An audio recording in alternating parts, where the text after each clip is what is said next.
Hello everyone, this is नीलमैन। Welcome back to NM stock talk. तो आज के वीडियो बहुत इंपॉर्टेंट होने वाले हैं क्योंकि मुझे आप लोगों में से बहुत कोई मैसेज किया था कि सर कि हम लोग यूको बैंक में पोजीशन बनाए। यूको बैंक सही है कि नहीं है, और सेंट्रल बैंक में हम लोग पोजीशन बनाए। तो ये दोनों स्टॉक के बारे में हम लोग डिस्कस करेंगे, दोनों स्टॉक थोड़ा देखेंगे क्या है कैसे है। मैं बहुत ज्यादा डीपली उसका कंपनी क्या करता है ये नहीं करता उसके बारे में नहीं जाऊंगी, लेकिन यहाँ पे हम लोग चार्ट कंपेयर करेंगे एंड हम लोग थोड़ा फंडामेंटली देखेंगे कि अभी उसका बैलेंस शीट क्या है, क्वार्टरली रिजल्ट क्या है, कैसे क्या परफॉर्म किया है लास्ट टाइम। ठीक है, सो लेट्स गेट स्टार्टेड। तो यहाँ पे मेरा सेंट्रल बैंक का चार्ट खुला हुआ है जो कि डेली टाइम फ्रेम है। ठीक है, आप लोग देख पा रहे होंगे। मैं यहाँ पे कोई भी इंडिकेटर यहाँ पे नहीं यूज करूंगी, नॉर्मल हम लोग चार्ट को ही रीड करेंगे। ठीक है, तो यहाँ पे अगर हम लोग देखेंगे तो एक सेकंड में थोड़ा वीकली कर लेती हूँ। ओके, वीकली में अगर हम लोग देखेंगे तो यहाँ पे देखेंगे तो ये उसका ऑल टाइम हाई जो था, उसका ऑल टाइम हाई था अराउंड 209। ओके, सेंट्रल बैंक का ऑल टाइम हाई था 209। यहाँ पे अगर हम लोग देखेंगे 209 से अभी तक कितना परसेंट गिर चुका है। ओके, यहाँ से मैं देख लूं तो ऑलमोस्ट 83 84% गिर चुका है। ठीक है, ओके। तो अगर आप लोग को याद होगा तो मैं रिसेंटली एक पोस्ट डाली थी, बहुत कोई ऐसे मतलब पोस्ट करता था कि ये स्टॉक 90% गिर चुका है, ये स्टॉक 80% गिर चुका है, तो इसको लेने का बहुत डिस्काउंट में है। तो क्या ये सही चीज है कि कोई स्टॉक गिर जाए तो हम लोग उसको लेंगे? कभी भी नहीं। उसका फंडामेंटली देखिए, वो कंपनी अच्छे से रिकवर किया कि नहीं किया देखिए। ऐसा तो मतलब गिर के कोई मतलब कंपनी बर्बाद भी हो जाएगा, 0% भी रह जाएगा, तब क्या करेंगे?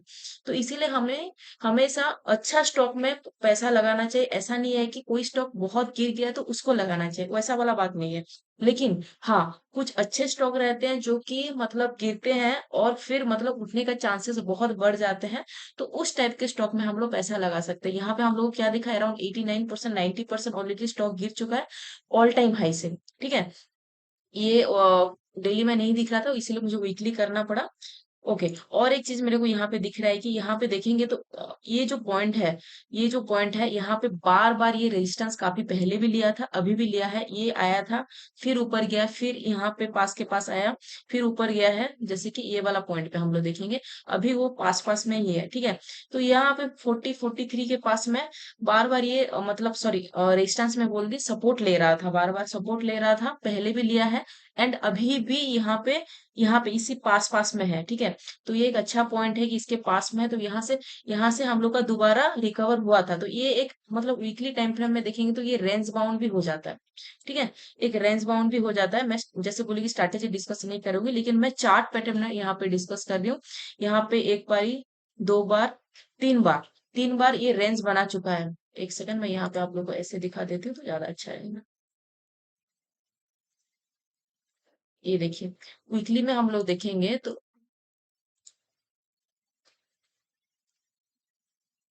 अभी ऐसे दिख रहा है। अभी इसका मतलब क्या है कि यहाँ तक हम लोग का जो अभी जो पॉइंट पे, यहाँ से यहाँ तक हम लोग का जाने का चांसेस है रेंज बाउंड के हिसाब से। ठीक है, अभी हम लोग क्या करेंगे, डेली टाइम फ्रेम में एक बार देखेंगे। ओके, तो डेली टाइम फ्रेम में अभी करंटली स्टॉक चल रहा है जो कि 35 रुपीज चल रहा है।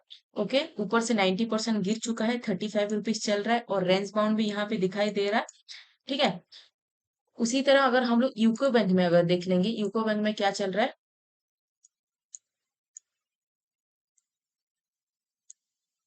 इसका मैं वीकली टाइम फ्रेम में कर लेती हूँ।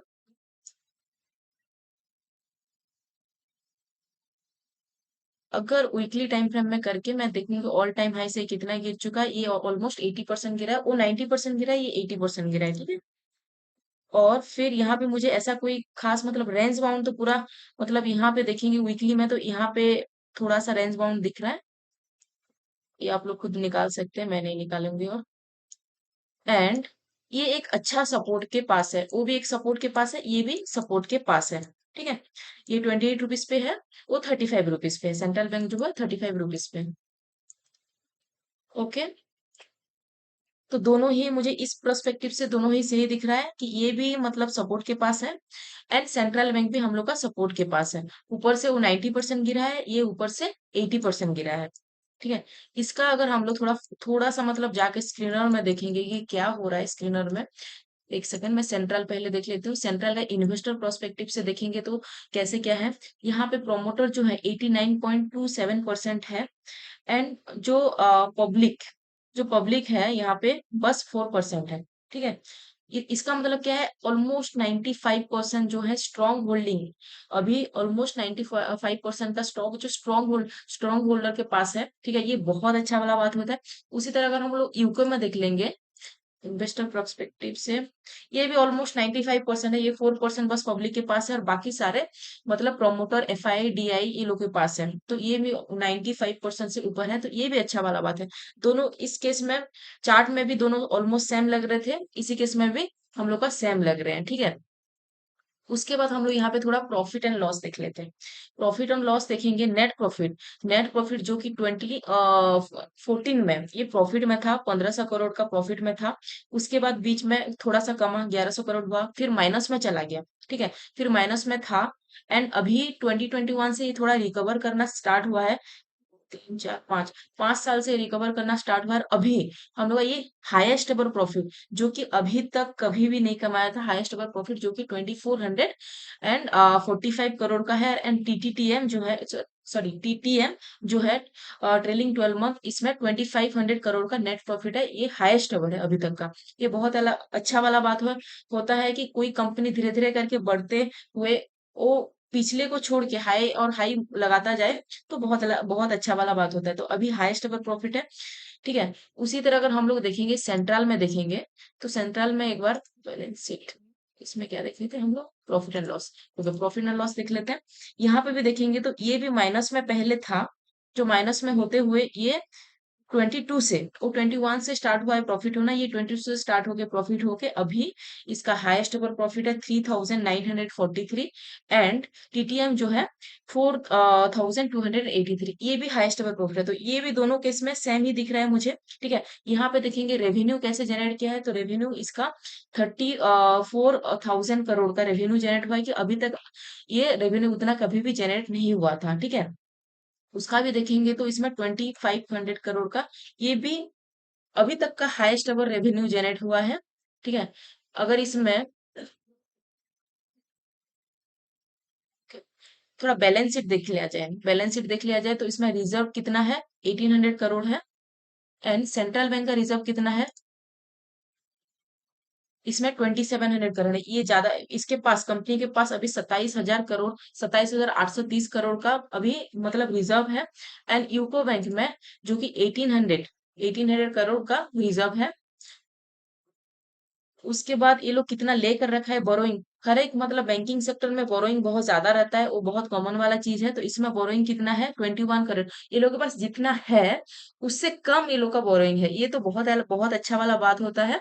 एंड यूको बैंक में अगर देखेंगे तो ये लोग के पास है 18,000, लेकिन ये लोग लेकर रखा है 28,687। अभी तक तो सारा चीज सेम दिख रहे थे, लेकिन इसी केस में अगर थोड़ा देखा जाए, तो ये 10,000 करोड़ जो एक्स्ट्रा वो लेकर रखा है, ये माइनस में है इसी केस में अगर यहाँ पे देखेंगे तो। और ये इसके पास 27,000 करोड़ का मतलब अभी अपने पास है, लेकिन ये लेकर रखा है 21,000 करोड़ 820 का। ठीक है, इसी केस में अगर देखेंगे, दोनों केस में देखेंगे, तो ये सेंट्रल बैंक मतलब ये कंपेयर करते हैं तो सेंट्रल बैंक थोड़ा ठीक लग रहा है। ठीक है, क्वार्टरली अगर हम लोग यहाँ पे देख लेंगे, क्वार्टरली तो जून का क्वार्टरली जो है 1284 है, अभी तक का हाईएस्ट अवर है। इसको कैसे कंपेयर करेंगे, उसका प्रीवियस क्वार्टर जो 945 था, अभी 1284 है। यहाँ पे अगर मार्च क्वार्टर देखेंगे तो मार्च क्वार्टर जो 817 था, अभी 1100 है। एंड दिसंबर क्वार्टर का देखेंगे तो जो 738 था, अभी 966 है। मतलब पिछले क्वार्टर से अभी काफी अच्छा ये ग्रोथ दिखाया है, ये बहुत अच्छा वाला चीज होता है।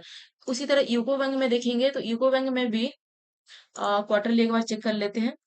क्वार्टरली अगर देखेंगे तो अभी तक का हाईएस्ट ये नहीं है, इससे पहले दिसंबर 22 में ये हाईएस्ट मतलब 653 बना चुका था। अभी तक का ये हाईएस्ट नहीं है, लेकिन यहाँ पे सेंट्रल बैंक का देखेंगे तो इतना कभी भी नहीं बनाया था। ठीक है, तो यूको बैंक का अभी तक का हाईएस्ट है, लेकिन उसमें हाईएस्ट है क्वार्टरली अगर देखेंगे तो। इसको पिछले क्वार्टर से कंपेयर करते हैं, जून का जो है इसमें 551 बनाया था, ये 607 बनाया है। मार्च को प्रीवियस मार्च से कंपेयर करेंगे तो 525, ये 652। एंड दिसंबर को कंपेयर करेंगे तो दिसंबर में 503 एंड 639। तो ये भी अच्छा दिख रहा है। लेकिन उसमें देखें, इसमें देखेंगे तो यूको बैंक में देखेंगे तो पहले एक बार उतना प्रॉफिट जनरेट किया था, लेकिन सेंट्रल बैंक अभी तक उतना मतलब जितना भी प्रॉफिट जनरेट किया है उससे ज्यादा इस क्वार्टर में है। जितना भी अभी तक 1200 करोड़ 1280 मतलब 1284 करोड़ का कभी भी जनरेट नहीं किया था। इस बार का सबसे हाईएस्ट एवर क्वार्टरली मतलब ये लोग का है। और चार्ट में उसी तरह सेंट्रल का देखेंगे तो इसमें चार्ट में उतना ज्यादा है नहीं, तो मुझे लगता है कि ये बहुत ज्यादा डिस्काउंट है।